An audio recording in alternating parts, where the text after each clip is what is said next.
આજે તો આખો દિવસ નર્સિંગ અસાઇનમેન્ટ લખીને થાકો એટલે વિચારતો આજે તે જોયું પાર્કમાં ફરવા માટે. ચાલો જવા માટે તો દરવાજો લોક કરી નાખ્યો. દરવાજો લોક કરીને જવા માટે નીકળી ગયો. ત્યાં તો વરસાદ પડે તો વાતાવરણ એકદમ ઠંડુ થઈ ગયું હતું અને ત્યાંથી થોડો ચાલતો ગયો અને જતો એટલામાં તો કૂતરા બે બસ કરતા બાજુમાં હતો. અને થોડી વારમાં ગયો પાર્કમાં જોયો તો કોઈ હતું નહીં અને ત્યાં જોયું તો વરસાદ પડ્યા પછી તો એકદમ વાતાવરણ ઠંડુ થઈ ગયું અને પાણી ભરેલું હતું. ત્યાં તો કોઈ છોકરાઓ દેખાતા નહીં અને ત્યાં તો એમ જેમ તે જોઈ શાંતિથી બેઠો ફર્યો અને મજા અને થોડું મગજ ફ્રેશ થયું એકદમ માઇન્ડ. પછી ત્યાંથી જોયું આ તો કોઈ ઉપર પડ્યું છે ભરાય છે કંઈ ખબર નથી પડતી. ત્યાં તો લાગતું તો જબર દેખાય છે કોઈને.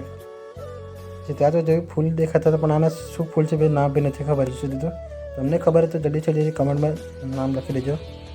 ત્યાંથી જોઈને ત્યાં તો કમ્પ્લીટ ઉપર પાણી પડે પછી એકદમ ખીલખીલા દેખાતા હતા અને જોયું તો છોકરાઓને રમવા માટે જગ્યા ત્યાંથી પાણી ભર્યા છે. છોકરા વિચારતા શું રમવું એમ કરીને વિચારતા હશે. થોડી વાર પછી શાંતિથી ઉભા રહીને ત્યાંથી જોયું એટલે પછી થોડા પક્ષી બી દેખાતા હતા. થોડી વારમાં જોઈને આ બી કમ્પ્લીટ દેખાતા એટલે આ પક્ષી બી સારી જગ્યાએ ફરતા હોય છે ને ઉડતા હોય છે. ત્યારે આ બધા પક્ષીઓ શાંતિ બે હતા અને એક પક્ષી એક હતું લાગે છે એને કોઈ સાથે દગો કરે છે લાગે એને જોઈને. તો પછી થોડી વાર ઉભા રહીને થોડી જવા માટે નીકળી ગયો.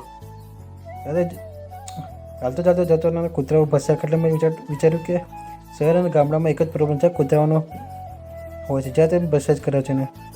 પછી થોડી વારમાં આવી ગયું મંદિર જોડે. ત્યાં તો કૂતરાઓ બે જોઈએ તો ગાડી પર બે બેઠેલા છે એને લાગે કોઈ એમને જો હટાવતું બી નહીં. પછી તેમને થોડે ઉભા રહીને ત્યાં જોયું એટલે એક મોટી કળશ હતી. આ કળશ ઉઠવા માટે કોઈને તો બાહુબલી બનવું પડે મારા વાલા. પછી ત્યાંથી શાંતિથી ઉભા રહીને પછી જવા માટે આવી ગયું રૂમ પર અને ત્યાંથી શાંતિથી